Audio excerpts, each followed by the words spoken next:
Okay, good morning, good afternoon, or good evening, everybody. Today is Monday, January 31st, 2022, and honestly, I almost thought I should start this episode off with laughing because some of the things we're going to be reporting here, I think a lot of you folks listening or watching at this point, just seconds into the episode, know what I'm going to be talking about when I speak about myself laughing as it pertains to Trudeau and the whole trucker convoy.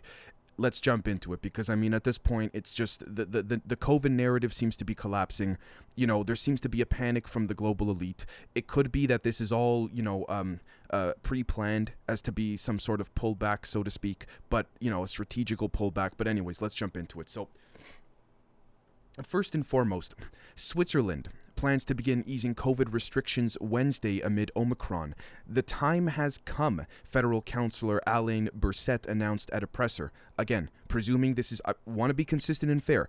The same way that I said about how the rules were implemented, the same way now that they're being taken away, we have to be consistent. Is it going by the process of what's, legislatively with respects to that particular country? And the way that the laws work through, the parliament or the legislative process of dropping the rules, assuming that's exactly what they want and the people agree with it, fantastic, perfect, right?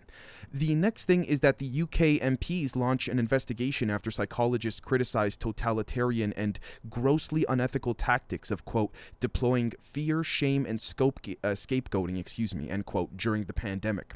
This is according to the telegraph.co.uk, so we will see what that investigation brings, but I truthfully could not agree more. I mean, the fear-mongering has gone out of hand. This is just my opinion, but speaking of getting out of hand, as of, I believe, 48 hours ago, relative to the time I'm recording this, the U.S. Secret Service was monitoring John Bolton's home. I believe, I forgot the exact position he held, but anyways, he was known as the gentleman within the Pentagon that, and in the intelligence communities that basically wanted to just blow everything up all the time. I'm not trying to paraphrase Trump there. I believe Mr. Bolton was known for being a sort of a very rampant warmonger, allegedly, even before Trump came in. So I'm not even trying to make that political. This is just what I've heard from both sides of the aisle, Democrat and Republican.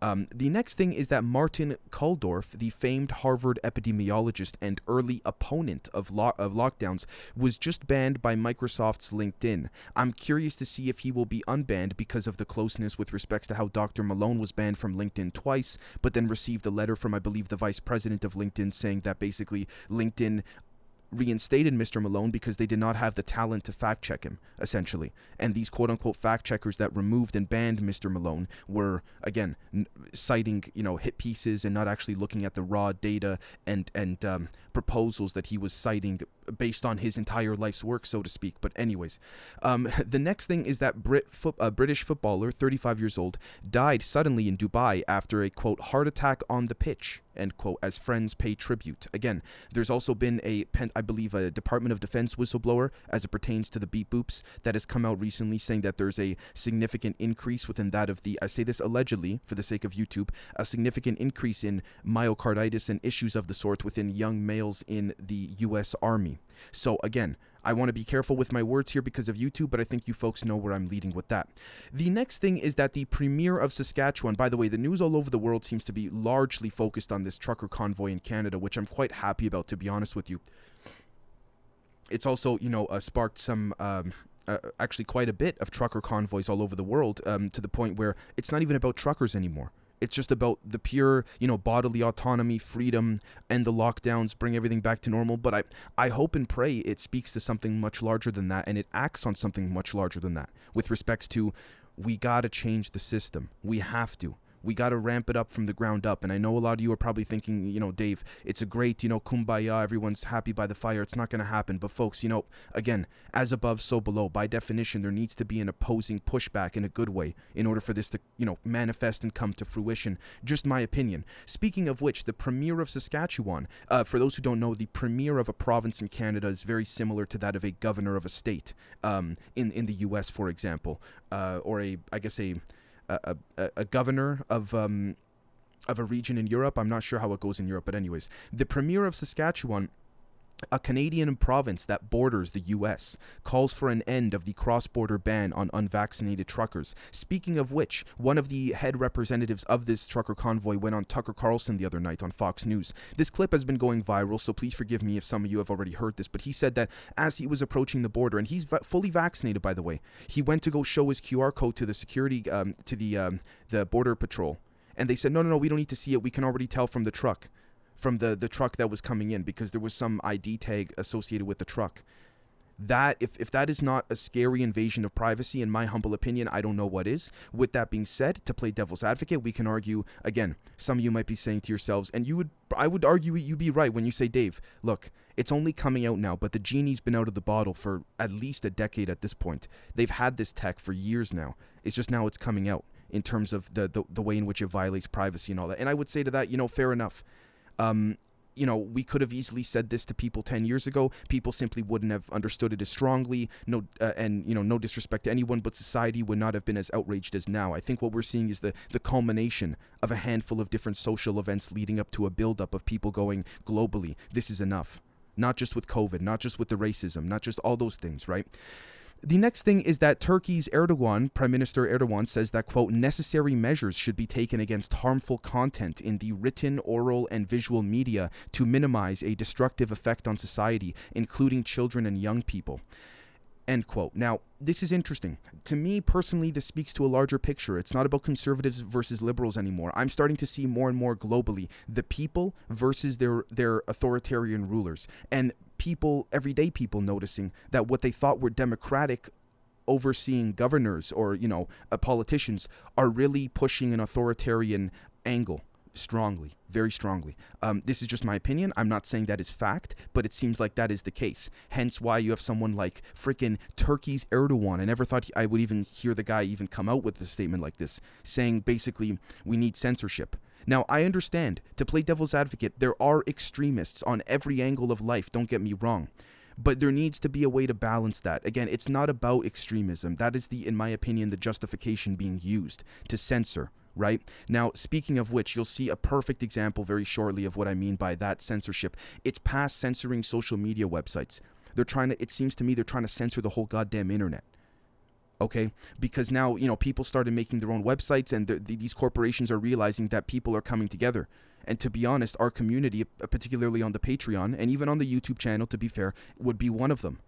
Right? And I love all of you for coming to me for the news and all that stuff, which is why I'm trying to show it in the best way I can. But anyways, the next thing is that Sergio Mattarella is re-elected as president of Italy for a second 7-year term, even though he wanted to retire.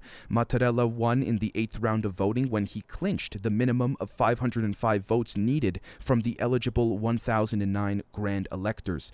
Look, I'm going to be honest with you folks. I may have a bit of a biased view on this because I have a very strong Italian ethnicity and background. I'm going to go with, honestly, if this was my family seeing this as I reported it to them, they would say it's all corrupt. I do have a biased view because I grew up in an Italian background household sort of thing. So honestly, these guys, these prime ministers, these infrastructure bridges in Italy, they all collapse. They all say they're going to do an investigation. Nothing comes up. All these scams come up with, but no one ever goes to jail. All these scams are revealed. No one gets, pays the consequences all the way right up to the top. They found, Supreme Court judges in Italy associated as being, connected with local mafias in the towns that they live in. Nothing happens after that. Simple. So again, unless the people in power really want to change things and the people working want to change things, I guess it'll just keep going the way it's going. Again, I'm not saying Mr. Mattarella won by corruption, but it happens. Let me tell you, folks, in Italy, it happens, especially my ethnic background being from there quite avidly. I can tell you it happens. The next thing is that there were mass protests outside of the Pfizer building in Paris. I just wanted to simply report that because, again, it shows that people are fed up. At this point, it's above and beyond. The next thing is that Austria's compulsory vaccination against COVID could be just the beginning, advocates Christiane Drummel, who is the chair of the Bioethics Commission. This is Austria, not Australia. Let me just be very clear. I am shocked, by the way, a quick little side note, that Austria is still going forward when other countries are dropping everything. I'm very shocked. Speaking of which, Austria's constitutional court is demanding answers to data and facts regarding the effectiveness of the vaccines, masks, lockdown rules and hospitalizations, and the death figures. The Ministry of Health is asked to respond to Austria's constitutional court by February 18th. According to the local public broadcaster ORF. There was also an original letter and all of that too that's linked as well, so it could be substantiated and verified seemingly. So again, I'm surprised. I'm really surprised. But anyways, let's move on. The next thing is that human trials of Moderna's experimental HIV mRNA vaccine have officially begun. The company is tremendously excited, they announced. I'm just going to leave that there.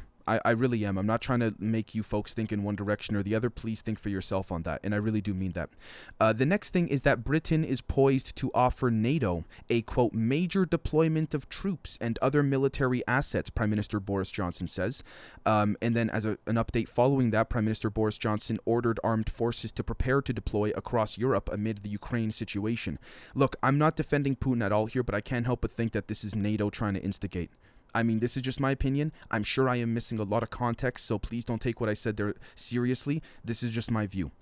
The next thing is that Spotify plans to add content advisory to any podcast episode that includes a discussion about COVID-19 in a, quote, new effort to combat misinformation, end quote. Now, the CEO of Spotify, from my understanding, spoke out this morning. We see here on the right-hand side for those on YouTube, Spotify finally explains its COVID-19 misinformation policy, but hints that Joe Rogan is safe. Here's what the CEO said. So I'm not going to delve into it for the sake of we're trying to cover news all over the world. I think Rogan's going to be fine. Spotify just had to do some public cover because of all the crap they've been taking lately, especially with Neil Young and all that stuff. And look, it's not for me to say what was right or what was wrong in that regard. But again, it's not even, as you folks know, it's not even about opposing something. It's the fact that you can't even have an opposing conversation, let alone discuss if you are pro beep boop or anti beep boop. And the fact that I even have to say beep boop should tell you how scary this censorship has become, in my humble opinion. Anyways, the next thing is that Health Secretary Sajid Javid is set to scrap mandatory COVID jabs for NHS and social care workers, the Telegraph reports. This 180 turn comes after warnings that the jabs policy could lead to a shortage of 80,000 workers. Yeah, no shit. No shit. I'm surprised in New York, the interim governor, I believe, after Cuomo stepped down, was willing to let, I think it was, 60 or 70,000 workers go for not being vaccinated? I mean, that was, wow, holy crap. So it's nice to see in the UK, at least, they're listening to these workers. Exactly. Like, where are they going to get new workers? It's, again, this just goes to show if they had sacked them all, like, meaning fired them, it's more, that would show more political interest and a more of a political strategical agenda than that of actually caring of the medical health that they've been claiming for the past 2.5 years has been so detrimental to the lives of everybody globally. It's ridiculous, in my opinion. The next thing is that Australian drivers have taken inspiration from a freedom convoy in Canada to drive to Canberra, the nation's capital, and protest against vaccine mandates and COVID restrictions. I'm curious to see if the Australian police are going to hammer down in that regard in terms of deploying tear gas and all that stuff. Because again, no disrespect to those living in Australia. I have a lot of friends in Australia at this point, thanks to the show. Love all you guys. But again, I think I can say fairly certainly the vast majority of you have told me that Australia tends to be a little more big brotherly than most other nations. And it's always been alleged, I say this carefully, that Australia was sort of like the breeding ground or testing ground for the United States relative to the intelligence alliances they have to sort of test new laws, technology, and rules in Australia before implementing it into the U.S. relative to the Constitution in the U.S., the Second Amendment, all of that, right? So the next thing, now this is speaking of which of just full-on internet censorship, as I mentioned earlier, to come full circle with that, Japan's KOA, in partnership with Kitasato University at Tokyo Medical University, says ivermectin is effective against Omicron in its phase 3 trial. Then an update came shortly afterwards. This was according to a Reuters article, believe it or not. Then an update came afterwards where Reuters updated the title and the content of the article after initial publishing. It now says that ivermectin showed a, quote, antiviral effect instead of a, quote, effective, instead of it being effective against Omicron. See how they changed the words, guys? You see that? Just like CDC Director Walensky said, we're pivoting. You're pivoting. You're pivoting the definition of fully vaccinated? Oh, how convenient, right? So I hope YouTube doesn't ban me for this. I'm just reporting on what Reuters is adjusting. So, now to show you the internet censorship. COA's press release on ivermectin in full, for reference as routers failed to link it in their article, is only accessible from Japanese IPs. So you would need to have a separate VPN and be based out of Japan to take a look at this. If you put this link in, this PDF link into your browser right now without a VPN coming out of Japan, I believe you won't be able to see it. This is what I'm talking about, full-on internet censorship. They see that people like us are making communities and coming together and agreeing, even though we may have differences, which we do, even in the JedZ community we do, but we find those points of common agreement, right? And exactly, this is how they do it. You got to block the IPs now, so we can't even convene. What are they going to do? Start blocking Zoom calls now? Right? I don't even want to think of that. But the next thing is that Sue Gray's report into Downing Street parties has been published. Quote, a number of these gatherings should not have been allowed to take place. And then Boris Johnson was expected to speak soon, and he did, where he said, quote, I get it and I will fix it. What? That's all? He said, we need to ensure codes are properly enforced. More will be coming in the coming days about steps we will take. The issue is whether we can be trusted to deliver, and we can be trusted. I'm not saying those last few sentences were directly out of Prime Minister Boris Johnson's mouth, but even him just saying, I get it and I will fix it, even if his colleagues said we can be trusted, based off of what? Anyways, the next thing is that Canada's Prime Minister Trudeau has tested positive for COVID-19. Trudeau says he feels fine and will continue to work remotely this week. On January 4th, he received his booster shot at an Ottawa pharmacy. Speaking of which, an MSNBC host, I think her name is Micah, says that Canada's trucker convoy is a cult. Yes, that's so great coming from someone who makes millions of dollars a year to talk on TV for maybe 30 minutes. If you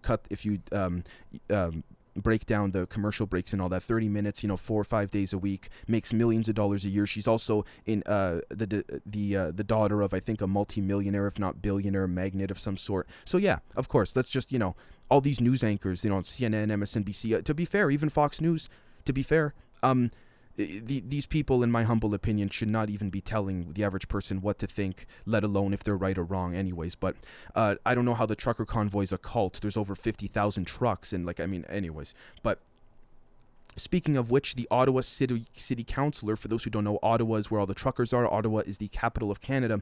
City Councillor launches court proceedings against Canada's trucker convoy, targeting the nearly $10 million in funds frozen by GoFundMe to cover the city expenses. Okay, there was an issue with the truckers. There were millions and millions of dollars raised on GoFundMe.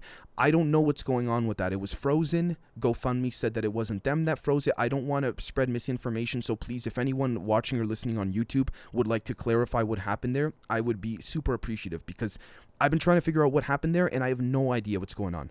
So, yeah. Again, speaking of which, Canada's Prime Minister Trudeau accused the trucker convoy crowd of, quote, hateful rhetoric and violence towards citizens. He rather prefers to attend Black Lives Matter protests, he said. Well, I'm not going to make that comparison, Black Lives Matter, truckers. It's not about that. Again, this speaks to a larger narrative. People from multiple angles of the political spectrum, everyday people, coming together, saying this is enough. I got you. A lot of these truckers are fully vaccinated, by the way, guys. And for those who don't know, look, this thing with the truckers, this is why I wanted to laugh at the beginning of this KRAKEN, because Trudeau went into hiding, he went into an undisclosed location. For me, that's very cowardly in my opinion. If you really want to be, just a year and a half ago, we put a tweet out, I believe, saying thank a trucker, they're doing all they can during the lockdowns, all of that. Why doesn't he set up a panel to discuss with the truckers what they want? The fact that you have global international media trying to play down this whole trucker thing and say that these are, racist people or whatever, like I said, folks, I am sure there are extremists and radicalists and people trying to just troll and rile things up, in every group, regardless of what that group is about and focused on. But you're telling me out of those, there's 50,000 trucks. Those are just trucks. Never mind the actual people on those trucks. I spoke to some people in that convoy, and I believe I was actually told by someone else as well that there were some truckers there that have food for almost a month, and they're willing to stay even longer than that. Again, this goes back to my point of what I would personally like to see in terms of a peaceful protest, but one where the people outlast the politicians. Because eventually the politicians hope, as I've said before in previous Krakens, the protesters have to go home. They have to go work. They have to continue their lives. These truckers are like, nope, you rely on us to deliver food and all that stuff. We're just sitting here. We got our food. And if you want inflation to stop jumping as much as it is, relative to a personal example of mine, seeing, the cost of a little box of raspberries go from $7, $8 to $12 within a matter of weeks, the truckers said, you got to listen to us, to Trudeau. Not saying cave to our demands, but let's meet each other halfway. That's what I gather. Trudeau's not even willing to speak to them. So, again, absolutely cowardice in my opinion. A total coward in my opinion. This is absolutely disgraceful. And I really do mean that. I mean, if it was truly a fringe group, sure. But have you seen the footage of these truckers? This is not a fringe group. And he's calling them, he says they have unacceptable views, I think he said, or unacceptable views. Don't even get me started. But anyways, speaking of which, Rihanna's expecting her first child with ASAP Rocky. The only reason I'm reporting that is because that is exactly why aliens won't come down directly and speak with us, because that headline is getting more views than that of like recent UFO footage. So I'm just going to leave that there. The next thing is that the United Arab Emirates is set to start taxing corporate profits next year. The move marks a significant shift as the UAE seeks to align itself with international standards and move towards a global minimum tax. Okay, assuming that's legitimate and there's no intelligence apparatus or incursion to be taken advantage of in a malevolent sense there, so be it. But that's assuming we even have the full context, and that's assuming that's even an accurate report. The next thing is that Iran's parliament is suspended amid rapid spread of Omicron. Daily cases are rising fast, reaching close to 29,000 COVID infections on Monday. I wonder if Iran, because of how isolated they are, because of not just their government, but also the West and Europe from the rest of the world, may use something like what Uttar Pradesh did with the WHO with respects to early treatments, and they won't tell anyone what they used in them. But who knows? Because Iran it's a whole thing. If they're against the Federal Reserve and yada yada, the UN and NATO might, the UN conveniently and the WHO might not help them, whatever. The next thing is that Syria has intercepted Israeli missiles targeting Damascus, according to state media. Israeli air raids reportedly targeted military outposts, weapons depot used by Lebanon's Hezbollah movement. Again, that's assuming that's accurate. I'm not trying to defend Israel whatsoever. I'm just saying we have to question all of it, right? The next thing is that an Egypt court has sentenced 10 to death on charges of planning attacks. The identities of the defendants were not revealed, and it was not known how they pleaded to the charges. Okay, look, assuming this was done in the Egypt courts appropriately, with respects to these people, these terrorists, if you will, planning these attacks, I understand. Now, here's the thing. What I don't want to say I understand is them being sentenced to death. Now, I say that because it's not about, for me, I'm still morally conflicted. I don't know myself with respects to sentencing people to death, if that should be done or not, and how bad a crime must be if that were to be justified. I mean, death happens. It's the unfortunate reality of life, and it's not for me, in my opinion, to say if these individuals should or should not have been sentenced to death. That's just my take on it, because I still am personally conflicted on the sort of morality of this and the ethics of it. So I don't want to push something out there that I don't believe in myself personally, and I don't have, believe in with honest passion, so to speak. The next thing is that Qatar's emir is set for the first White House meeting with Biden. Talks come as tensions with Russia put renewed focus on natural gas market, and as the U.S. looks to next steps in Afghanistan. Why is the U.S. looking to next steps in Afghanistan? Sorry, this is just my opinion, but I thought we were out of there. We never really were if we talk about the intelligence community, don't get me wrong. But if you want to talk about pure surface level definitions and stories, we shouldn't even, this is just my take, we shouldn't be there. We did enough, we Westerners did, not so much the people, but the authoritarian governments did enough of that stuff. So, enough damage there. Let's kind of leave it alone, But anyways, maybe I'm speaking out of line. The next thing is that Kuwait suspends flights to Iraq after Baghdad airport attack. This move comes after 6 rockets were fired at Iraqi's capital airport, causing damage to 1 runway and 2 civilian planes. Yeah, you see, when these missiles are just randomly flying all over the Middle East, and I hate to even have to, define it like that, but it's so sad to even read and see and hear about, I understand why the airports have to be closed. I get it. Again, the only people that suffer are the innocent ones trying to travel. Whether this is a legitimate attack issue or if this is all just some type of tit-for-tat chess game with other governments, it seems to me, again, grand scheme of things, it's all ego-driven. It's all that stuff. Nothing, the innocent people are the only ones suffering. The next thing is that Mali has expelled France's envoy over, quote, hostile and outrageous remarks, end quote. French Foreign Minister Jean-Yves Le Drian has said that Mali's military government was, quote, out of control and illegitimate. Okay, look, if they can't get along, maybe it's better they both go their separate ways. I don't know with respects to France and Mali, the intelligence apparatus is there.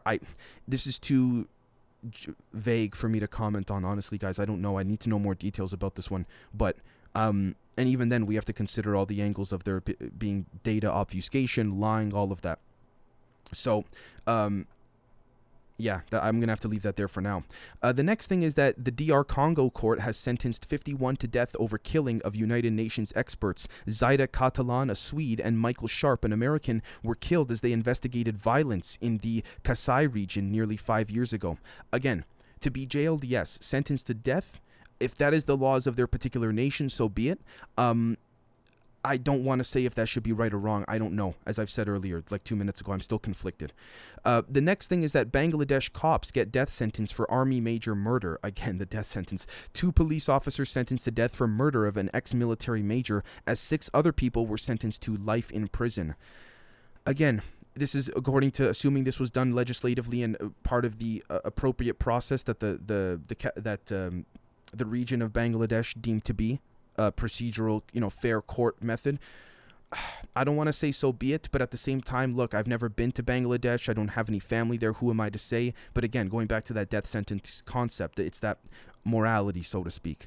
Let me see here. Sorry. In Albania, Afghan women started an eatery to help refugees feel at home. Nothing negative about this. I hope this is exactly as it's been reported because it sounds great. The new restaurant, run by 2 women, offers Afghan cuisine, attracting refugees as well as the local population. Beautiful. Make a nice business, good for the economy, good for the community. Everyone's happy, right? I mean, that's how I see it. Assuming that's exactly how it's going, that's great, especially when you have refugees, right? And you're trying to make people feel at home. It's a win-win-win, it seems, right? So just thought I'd put that in there because it's, a nice little positive story for once. The next thing is that Pakistan and Afghanistan pledge coordination on border crossings. Both sides reaffirm commitment to long-standing regional connectivity programs and a natural gas pipeline project. Look, again, that's great to hear. I wonder what the influence is relative to intelligence communities with respects to Pakistan, but particularly Afghanistan. Does the Mossad, MI6, CIA, do they have someone in the Taliban high up that is influencing such policy decisions? If so, is it for better or worse? I don't know. This is the problem, right, with respects to... That's why I guess they say in the intelligence community, it's more so interpreting data rather than understanding data because everyone interprets it differently in terms of what it could mean and all that stuff, right? That's sort of the intelligence side of things, sort of, critical thinking, as they say, the stuff they tell us in the media not to do, ironically. But the next thing is that the Mexican army said that troops have been attacked by pro-cartel residents. The military accused townspeople of acting as the, quote, social base for the Jalisco drug cartel as it battles rival gangs. Look, this is nothing new. It's been known that, cartels will come if there's blood family related. If they see an army or an officer, police officer, they'll kill them. Or maybe a cartel will approach someone, a cartel member. Here's 10, 20 grand for you and your family. But look, you got to do this if a cop comes by. Look, it happens. It's true. It does happen. So, I mean, yeah, I guess that's why they got tanks and stuff when they got to go, for example, in Brazil into the favelas and things like that. I understand. The next thing is that Colombia's top court has ordered its government to protect ex-FARC rebels. The decision comes after approximately 300 ex-rebel fighters have been killed since the signing of the 2016 peace accord. Again, assuming this was done legislatively and in a correct process, so to speak, in Colombia's top court, so be it. That's the rule that has to be followed, and if there are strong disagreements, that is the point of appealing, right? The next thing is that US, UK, and Canada sanction top Myanmar justice officials. These sanctions levied to quote, promote accountability for the coup and the violence perpetrated by the regime, end quote. At this point, Trudeau's just going to slap sanctions on the truckers too. I mean, honestly, I'm okay, so jokes aside, the thing with Myanmar, again, I don't know, who knows what intelligence app incursions are occurring there relative to some surface level policy they're trying to disseminate for a long-term agenda. This is the problem. I mean, I don't know. I don't even know what to. I gotta get back to you guys on if those sanctions should even, in my opinion, have gone forward. But anyways, the final thing is that North Korea says that Sunday's test was a Hwasong-12 missile. The test marks the first time the nuclear-armed country has launched a weapon of that size, and I also believe, if I'm not mistaken, the North Korean government provided photos, public photos, of this missile from space. So, again, we see a lot of chess games, tit for tat, provocation. You know, all of this is going on while people are also fighting their. I don't even want to say government anymore. I dare to say rulers, so to speak. But, you know, that's just my opinion for YouTube. Let me be clear, just my opinion. But with that being said, folks, hopefully I didn't miss anything with respects to catching up on the news and all that. Just, you know, there's been so much going on. I'd like to thank you all so very, very much for watching or listening. We have lots coming for the public and loads coming for the members on Patreon. And we'll catch you all very, very soon. Cheers.